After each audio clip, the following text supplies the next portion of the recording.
Hey everybody, Jacob here with Best Battery.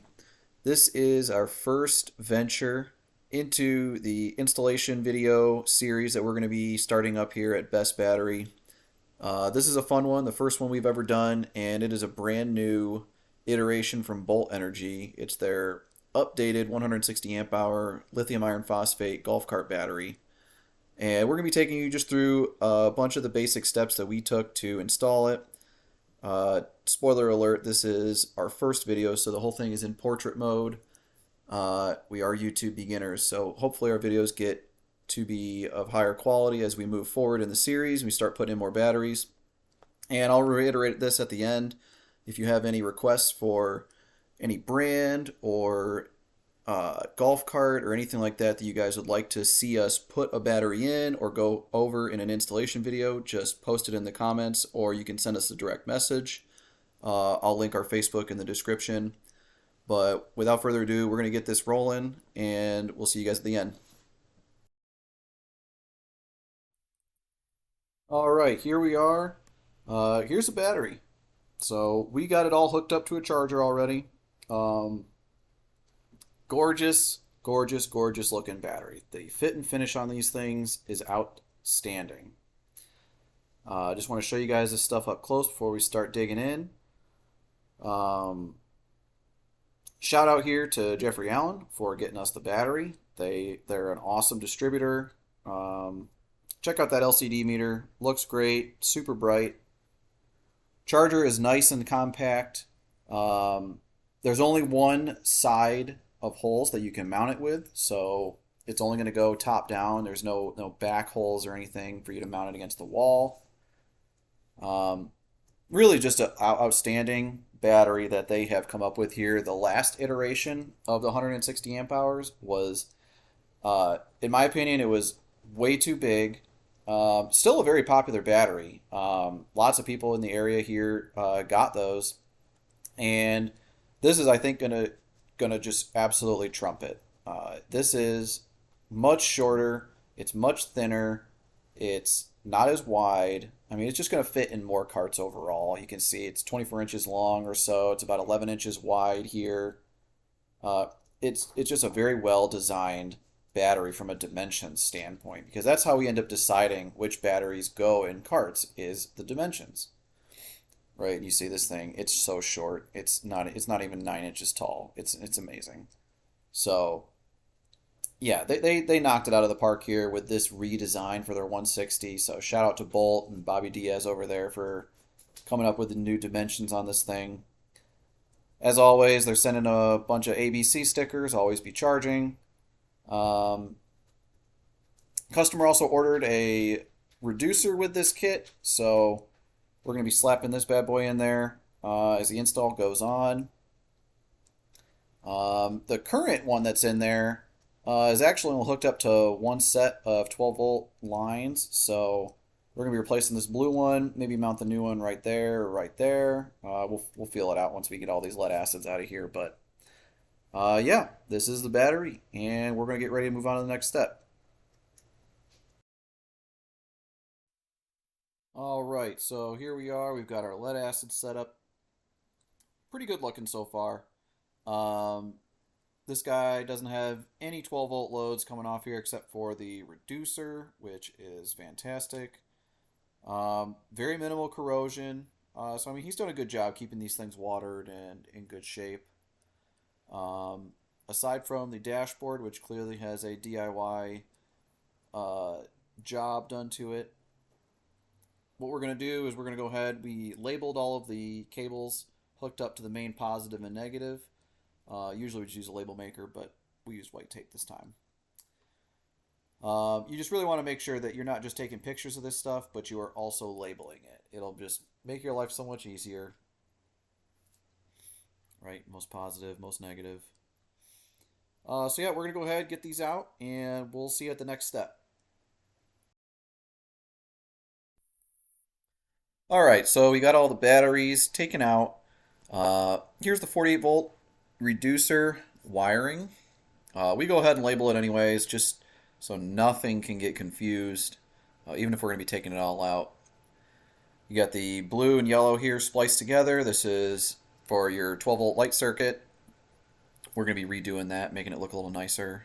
And then here's the negative for the light circuit. That's going to connect right into the same lug that the main negative is on the controller. It's got a nice little inline fuse for it already. And the nice thing the customer did was he actually ran the reducer up to the key switch. So we're going to inspect that wire later and make sure it's good to reuse. We'll get inside the controller here in a little bit to get some work done, but I just want to show you the rest of what we're going to be doing. Going to be pulling off this dash plate. The big thing we're going to be replacing is this meter that the customer's kind of DIY'd himself, and it really needs to be replaced. You'll see the connection here. It just pops right out, and boop, just pops right out. So really not good. We're going to be putting a brand new one in for him. He's going to be ecstatic, and it's going to be much safer so you don't have exposed wires like that. In order to get there, you're going to have to take off the floorboards and the mat with these 4 screws, and then the dash has 2 screws on the front and 1 on the top. So just don't forget the top screw. It's really easy to forget it. After that, it'll flip out and you'll be good to go. I'll show you the AC inlet we're going to be replacing here, but yeah, we'll see at the next step. All right, folks. Excuse me. So we got the reducer off here, the factory one or whatever one he installed, and just wanted to show you that a lot of this stuff that you buy on Amazon or online, it comes straight over off the boat. Um, it's clearly got some issues with the labeling. You can see that the battery pack positive is labeled as R, but the green cable is right below it. So just be aware that when you're hooking these things up, that the quality control is not great on them. So just do your due diligence. Make sure you're hooking things up the right way, or you're going to end up popping the reducer. Um, so we're looking at the cord, the wire that the customer had already routed for us that goes up to the key switch, and by all means it looks like it's in good shape. So routing them up through these channels on the floor underneath the floor mat is definitely the way to go. If you can keep as many wires away from the elements going under your cart, I would recommend doing that.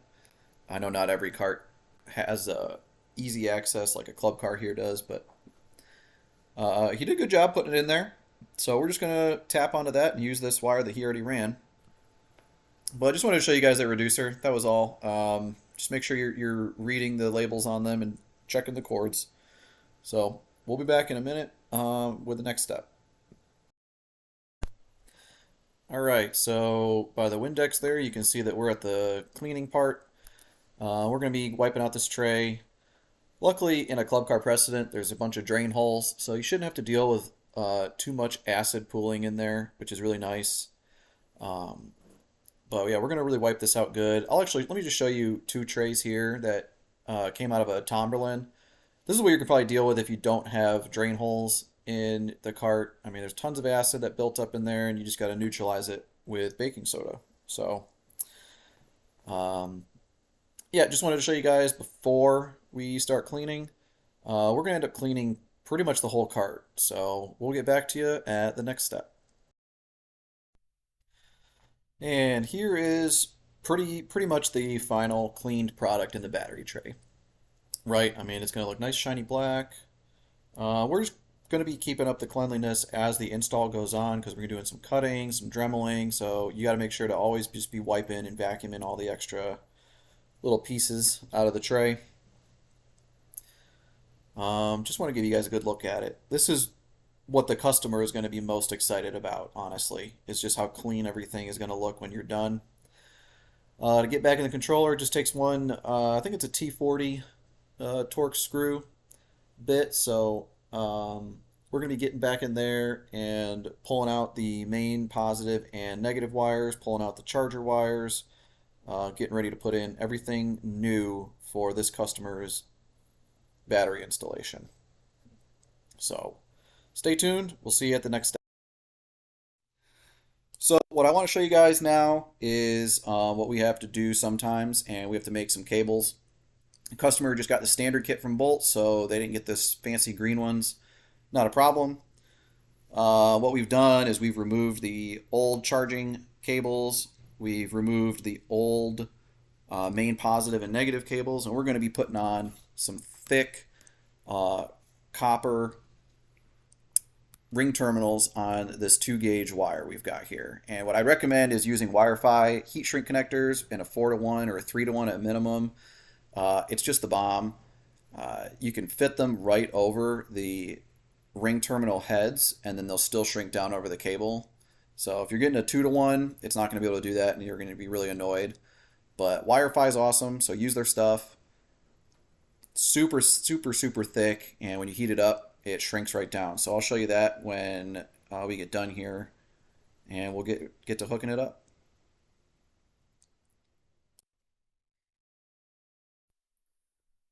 All right, now we have the main positive and the main negative cables hooked up.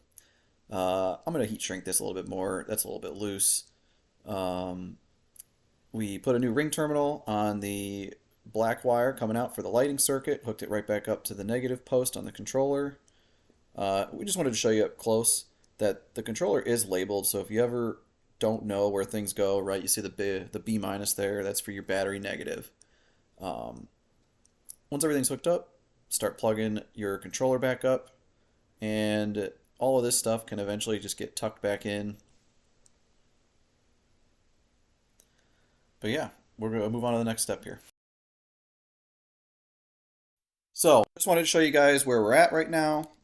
We've gone ahead and cut out all the plastic in the center of the tray so the battery can actually sit down nice. The battery mounting brackets, we're just kind of picking where we want them to go. Reducer is going to go there. Charger is going to go there. The AC inlet, we have taken the old one out. And actually, let me just show you the new one. You're just going to use a regular extension cord like that. But the new one that we're going to be putting in, it just fits right over the factory club car. I mean, look how good that is. That's awesome. Let me just get down and show you. Disregard all the tools everywhere. All right, so it's going to sit in just like that. The ground lug is going to be on the top part, which is how it should be. And it's just going to sit right in there like that. It's going to look great. No extra drilling or anything required. So we'll see you at the next step. All right, so everything inside the controller has been completed. We've taken the black wire that runs into the negative on the controller and respliced it with a new connector. We've disconnected the blue and yellow there, which is going to be going to our 48-volt reducer, which is going to be mounted on the sidewall. And I'm just showing you guys that once this battery is installed, all of these wires are going to be laying underneath it, flat down like that. These 3 wires here that connect to the shifting knob in the front, you can see, right, if we pull them, that's the knob. We got to extend those in order to give some sort of leeway so they can coil up underneath the battery, so that's what we're going to do there. And yep, that's our progress update. All right, folks, so here we are, moving right along. We've mounted the 48-volt reducer. Hopefully one day Bolt can have some larger mounting feet on them, but for now the self-tapping screws work really well. The yellow wire here is going to attach to the 48-volt reducer, and I have kind of laid out where I want the positive wire to go. I think it might go underneath the tray, but we may have to put it on the outside of the tray, or sorry, from underneath the battery. You'll see we've extended the wires from the shifting knob. Looks really clean. They're going to just route down under here, and they're going to be secure.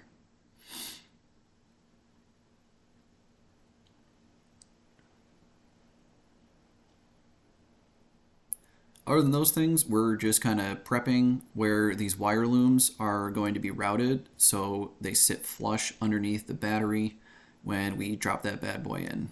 And same thing with the dash stuff. We're getting ready to route all those wires. So see you the next step. All right, we're going to go ahead and jump ahead a bunch. We have dropped the battery in. We have dropped the charger in with self-tapping screws. We have hooked up the meter. We basically, so all we did was we moved his hazard switch over to the right there, and we put the meter in place of that because it's just a lot better real estate for it. Um, but if you're going to put the meter in, either use the template that Bolt gives you and use a hole saw, or use like a step or vary bit, because the hole saws can be really, really aggressive and F up the plastic on these things, and you really don't want that to happen. So my favorite tool is the Dremel. So I always go a little bit small, and then I'll Dremel out, and then I'll really press the meter in so it's super, super tight. I don't want that thing coming loose like I've seen a lot of these other customers. Uh, right? You don't want to have to keep coming back and fixing things. So here's just a little overview of the wiring. There's the dash meter plug, which is going to plug in right there. And that's pretty much it. Don't lose the screws, right? I have a tendency to put screws down, but those screws are important. Don't lose them. And we'll see you in the next clip. All right, so we've skipped forward quite a bit. Just once you get in the swing of installing stuff, it's kind of hard to get videos going. But here we go. We got the dash meter installed. We've moved the customer's hazard switch over to make room for it. Don't worry, we're gonna clean all this stuff out. But the top screw here, there's a bracket inside that it actually screws into. So just make sure that you don't break that when you're putting that one down in there, because that's really gonna keep this thing secured. Just make sure all of your OBC plugins are hidden underneath here. You're going to tuck any wires that may have popped out. Like right there, we got one. And then we've routed the wire for the SOC meter down. And I'm a big proponent of hiding wires in club car precedents in between the battery tray and the exterior of the cart here, as you can see. Let me show you the top here. Just makes it a lot easier to hide your cables, and you don't even have to use zip ties. You can just kind of shove them back in there and make sure that they're not crimped or anything. And let me show you the other side here. I'm going to get a better overall view of this for you in a minute, but everything is hooked up, and we're going to pretty much get on to the testing portion and cleanup portion of the install. So we'll see you then.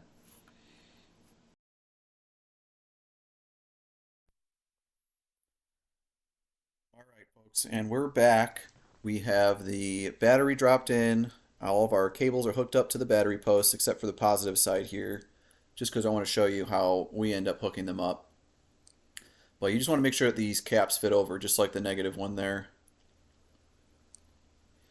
Generally speaking, we like to have the main cable for positive or negative be the center, and then anything else kind of angles off on the side.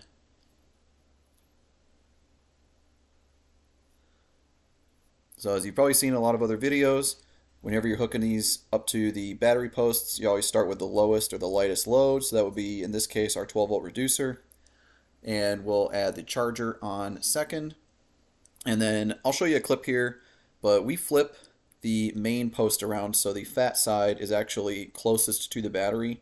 And that just allows you to get more cables on top of it in case you have a bunch of 48-volt rings that got to go on the post.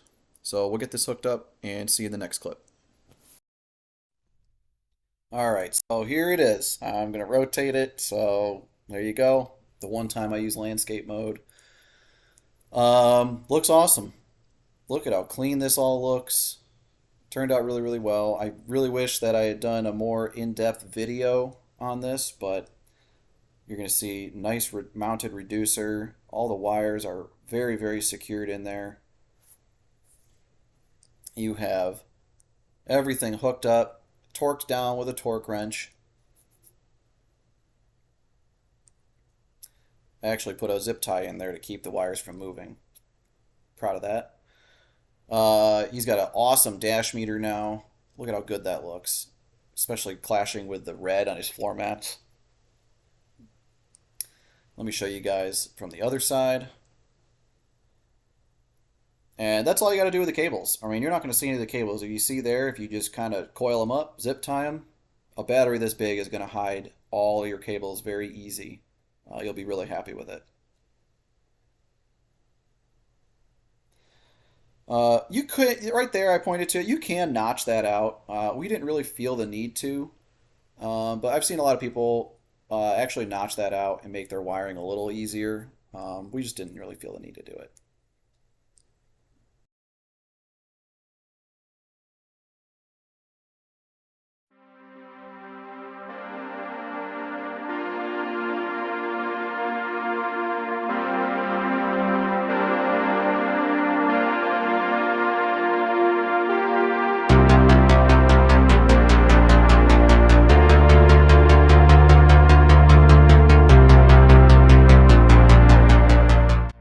So that just about wraps it up, everybody. We just want to thank everybody for tuning in and watching our first video here. A lot that we learned from this one, just in terms of shooting the video, but next time we're going to get a lot more of the actual installation steps and actions that we took to splice the wires and crimp any wires and route things.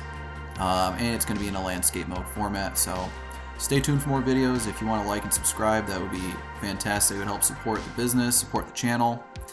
We can get more videos out so you guys can get some insight on how you like to install the batteries or which batteries might be best for your cart.